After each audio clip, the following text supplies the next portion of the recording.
Ladies and gentlemen, please welcome former Trump 2020 senior advisor and host of The Right View, Laura Trump.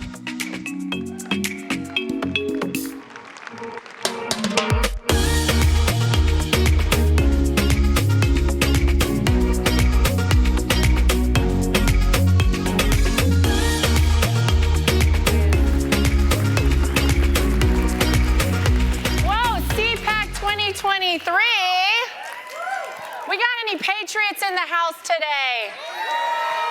All right, I love it. Well, gosh, it seems like it really wasn't that long ago that we were all here together. You guys remember the last time when we were all here together, right?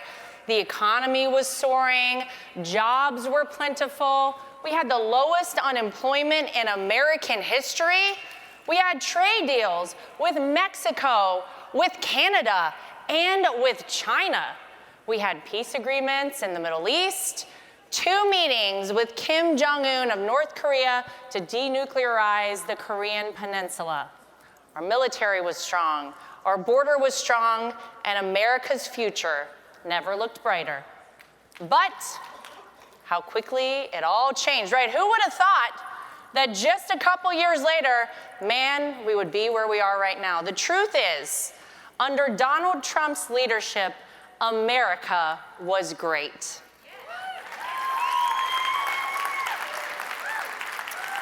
Under Joe Biden, America is crumbling.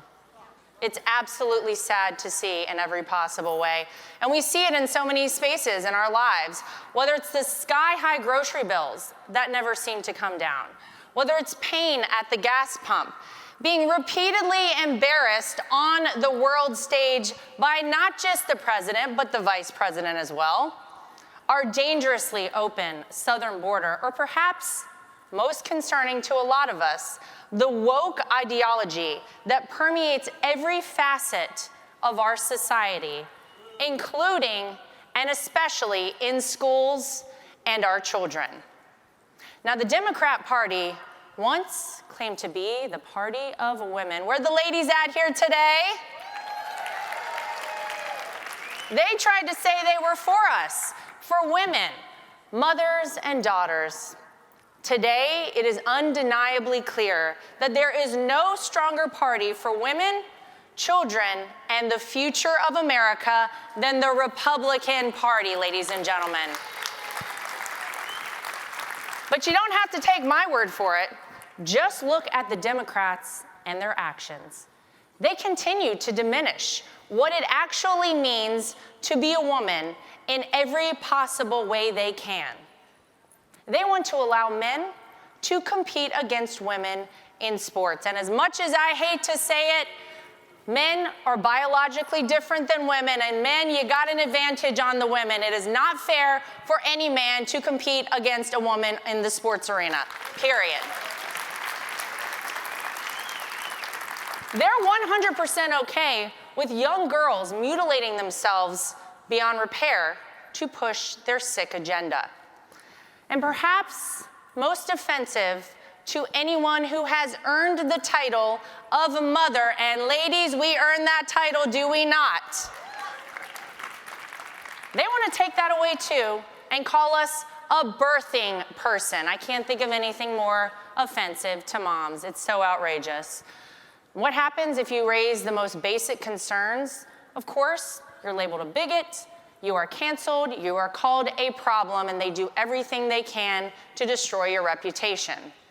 Now, the Democrats thought all they had to do to show us that they're on our side, ladies, was throw some identity politics our way and install a woman as vice president. What do we think about that? Now, I don't know about you ladies, I can't think of a worse representation for our gender than someone who not only did not have the qualifications for the position, but has utterly failed at every single task she has been given, right? I have an idea. Don't do us any favors as women. We don't need any special treatment, okay? How about you let us be these strong women we are, and we will earn it all on our own, ladies. What do you think? As a woman, let me be the first to say that I don't need your help to achieve a position. I only want a position because I earned it and because I am the best person for that job. Don't choose me based on anything other than merit and merit alone, right? That's all we want out there, and that's fair and that's equal. And so many people wonder why. Why is this all happening? Why the war on women? Why the wide open southern border? Why allow criminals to roam free? Why try to indoctrinate and sexualize our children? Now, the truth is, this is not just a war anymore between Republican and Democrat, left and right. This is good versus evil at this point in the United States of America. We all feel it. And the truth is that those who are pulling the strings absolutely hate this country. They want to fundamentally transform it, and they've been happy to tell us that in no uncertain terms. So how do you do that? How do you fundamentally transform a country? Well, you tear it completely down to rubble, and then you build it back in your perfect globalist image, and that's what they think they're going to do to our country. What do we say to that, ladies and gentlemen? Absolutely not. We're not going to let that happen to America. While there are so many issues that plague our country right now, none are more important to me than our children. You can judge a society by how we treat the most vulnerable in our society, and no doubt those are our kids. And as a mom of 2 young kids myself, I often think about what kind of country are we ultimately going to be leaving to them? What will they think of America one day? How will they view America? How will they view this world?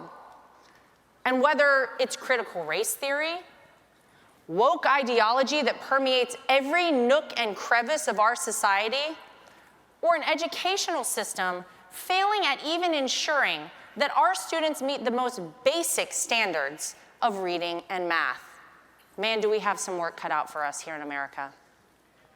It's time for our leaders, from moms and dads on the school board all the way up to the President of the United States, to stand up for our future by standing up for our kids. That's what we need to be doing in this country right now. No child should be forced to go to a failing school, period. School choice should be afforded to every single American family to ensure that we hold our schools accountable for our children's education. Right? Seems pretty basic. Remote learning was bad enough for our kids, for their education and their development. Now these woke teachers want them to memorize 50 different genders and sexualities. You got pronouns. It's too much for kids to handle. No child should be learning about anything sexual from a teacher, period. And no school in the United States of America should ever teach our kids to hate our country. They should not be teaching a single child that one race is superior or inferior to another. They should ensure that our children grow up knowing how truly blessed they are to live in a country that guarantees the equality not of the outcome, but the equality of the opportunities we have here in the greatest country on the face of the earth.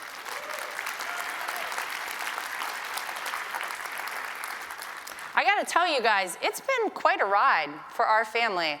An interesting one, of course. 6 years ago, don't forget, no one gave Donald Trump a chance to become president of the United States. People thought it was a joke, a publicity stunt. No one ever thought it would actually happen. Once he became the 45th president, those same people worked overtime to get rid of him and get in his way at every single turn. And despite it all, despite everything he had coming at him, look at what he achieved.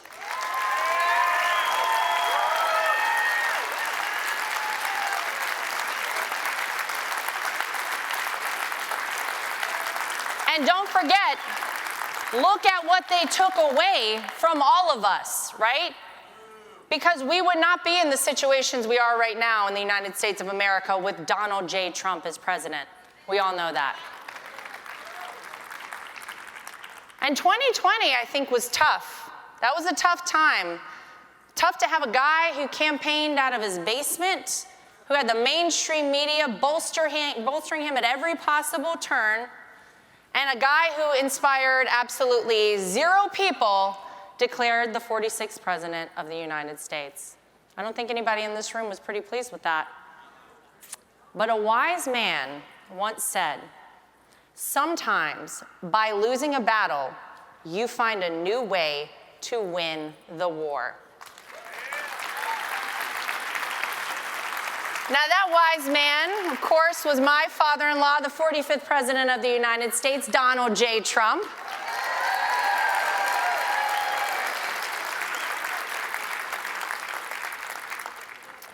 My friends, our fight to save America has only just begun. And I can promise you that no matter what, and no matter how long it takes, our family and my father-in-law, Donald Trump, will be here fighting alongside you every single step of the way.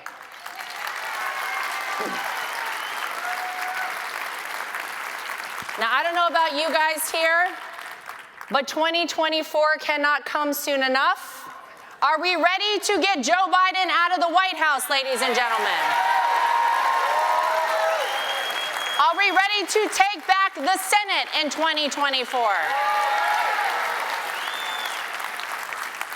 Well, I know you guys have a big speaker coming up tomorrow. Donald Trump, anybody gonna come see him speak?